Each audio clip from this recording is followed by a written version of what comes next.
Hi, welcome back to my kitchen. Today I'm going to be making another thing that I've not done before, and on a similar theme to my last video, the nettle soup. This is also using something that you can just get for free outside. So what I'm going to be doing today is a pesto that's made from wild garlic, which is in season right now. You can find it alongside footpaths and by riverbeds and stuff, all over the place really. And someone gave me a good tip of where to get some yesterday, and I was a little bit keen, so I've actually got 3 tubs this size, which is what prompted me to think, right, I need to actually do something with this because it's filling up the entire fridge. So I found a recipe. There's not too much cooking involved. I'm going to try and get going through it as quickly as possible. So if you don't know, a pesto is a kind of a sauce that comes from Italian cooking, and usually it would contain pine nuts, which are pretty expensive, and also parmesan. So I'm going to be making a version that's actually not got any cheese, and I'm going to be using, instead of pine nuts, some pumpkin seeds and also some ground almonds, which you can find quite easily in most supermarkets in the baking section, and it's usually just like a couple of quid. So let's give it a go.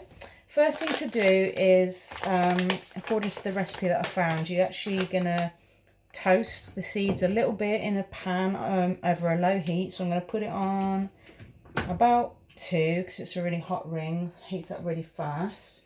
I'm just going to use, not measuring, I'm going to put in maybe like 1/4 cup of these. That's fine. So I'm not doing it all with pumpkin seeds, just purely because I want to save some for other stuff. I have these like in the morning and that, so I don't want to use them all up. So I'm just going to put a few onto this pan. The recipe that I found suggested that you want to keep the seeds moving the whole time over the pan because they burn quite easily. So that's just heating up now. The recipe also, the way I'm going to make it, uses a blender. So here's mine. I use it quite a lot. Now, not everyone's got a blender. So you could potentially, maybe, I was thinking it might be possible to do this recipe if you had something like this pestle and mortar for crushing the seeds and the things like that. And then what you'd have to do with the leaves would be just to chop them extremely finely. Obviously it's going to be quite chunky then. If you don't even have this, I mean, the ground almonds come ready ground, so it'd be worth a try. If I didn't have a blender, I would still have a go to try and make this. So as well as the seeds, I'm going to turn that up a little bit. You're also going to need quite a good amount of olive oil, a bit of lemon juice to your preference for flavour. Other seasonings will come to in a sec, and I'm using this Nutritional yeast flakes. So if you're a vegan, you're probably going to know all about these. This is how vegans add cheesy flavour to stuff. It's by no means essential. You don't have to have this. And of course, if you're not a vegan, feel free to just make this recipe with cheese. Just pop some cheese in. Alright, so what I'm going to do now to save time in the video is just pause it while this heats up because it's taking its time, and I will see you in a sec. Great, so the seeds have had just about 5 minutes in a dry pan. I kept them moving, shaking the pan so they didn't stick, and they've just started to crack. Some of them are going a bit brown, they're smelling really good. I've also chopped up just a big bunch, just a handful of the wild garlic. I gave it a chop to give the blender a head start, to kind of help the blender out.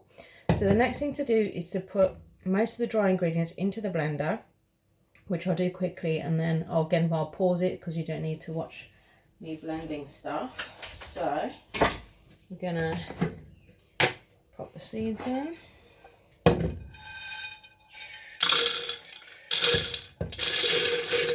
Right, that's good. I'm gonna put in just some lemon juice. just a bit. There we go, it's fine. I'm going to put in the wild garlic. Okay.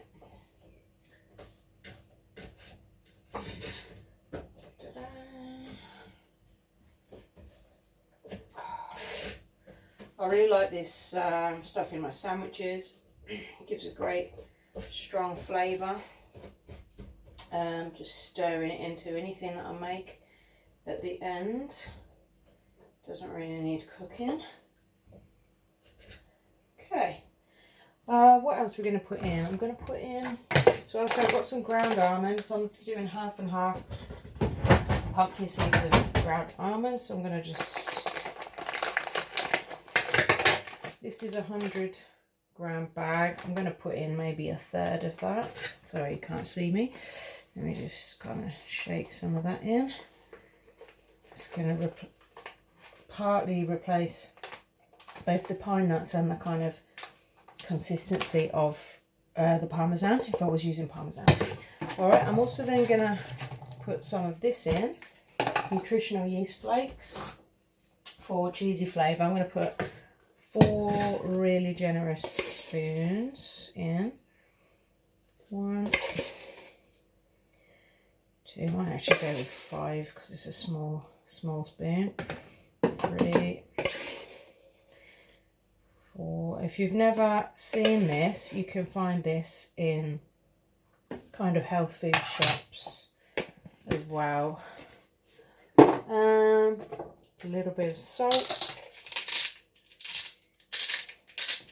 Personal preference on seasoning, same with the pepper.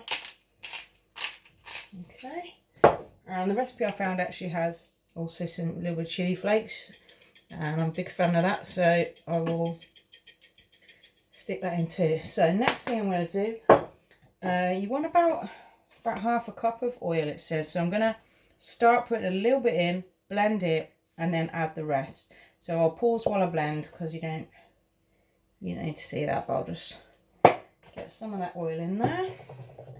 See how we get on to start. Alright, I think we're actually done.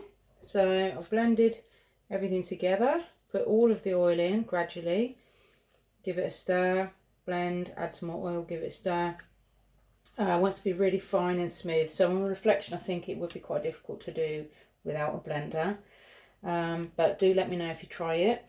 The oil's going to help to preserve it, so it should keep for a good couple of weeks in the fridge. So I'll just have a quick taste, see how it's come out.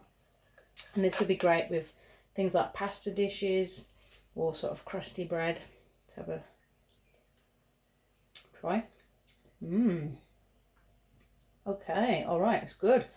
So it's not exactly like pesto, like as normal. It's not exactly unlike pesto.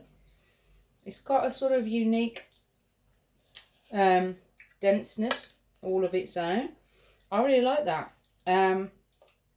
Just because of the proportion of oil that I've used, it's probably a little bit thicker and less oily than store pesto, but that's been a big success in my book, and it's made a very small dent on the huge amount of wild garlic that I very greedily have gathered. So there we go.